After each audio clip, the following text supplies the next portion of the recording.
Members of the family attacked are speaking out about this tragedy. They say they'll keep fighting the people they feel are responsible for this massacre. 9 on your side's Luz Delia Caballero spoke with a member of that family and has his reaction now. Luz Delia. Pat, Val, Alex Lebarone says he's hurt by the loss of his family today, but that won't stop him from speaking out against the people who killed them. The charred shell of a bullet-ridden car and lots of questions remain after a Mexican highway ambush leaves 9 Americans dead and at least 8 injured. This is for the record. Nita and 4 of my grandchildren are burnt and shot up.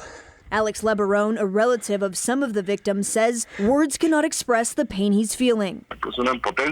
You feel powerless when you are receiving messages that your family is being targeted by organized crime. A crime he says his family has overcome before. In a tweet, he states organized crime kidnapped and killed 2 men who were a part of his family. This does not intimidate us or make us want to leave and abandon our home. The Lebarone family are members of a breakaway Mormon community that settled in Mexico's hills and plains decades ago. Alex Lebarone says the murdered women and children did not deserve this fate. They were very lively, hardworking, and only dedicated themselves to look out for the prosperity of their children. Now he says they need to be stronger than ever to stand up against injustice. We have to regroup as a family and find peace in hard moments like this one.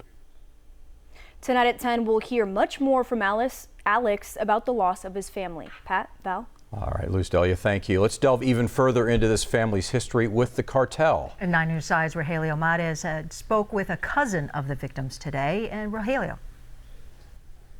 That's right, Valerie and Pat. Daniel Lebarone told me he's traveling with his family today from Kansas City all the way down to Mexico for the funeral services for those victims. Daniel said his relatives in Mexico have crossed paths with the cartel in the past, but he's not sure why this latest incident happened. Daniel Lebarone told KGUN 9 it had only been months since he last saw his cousin. Ronita, the first victim that was reported, is my cousin. He says he even played golf with Ronita's husband. Her husband is a really, really good friend of mine, Howard Miller. One of the other victims, Donna Miller, is just a friend of mine from childhood. Same hometown. We grew up together.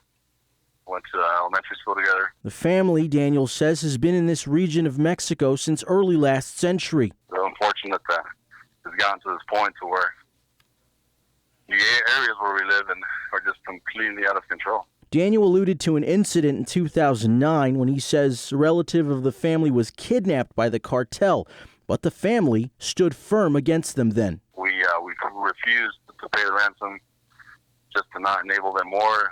We knew that would just continue and make our situation worse. So he says that relative was released, but 2 others were killed in the wake of that incident. Since then, we haven't had any issues.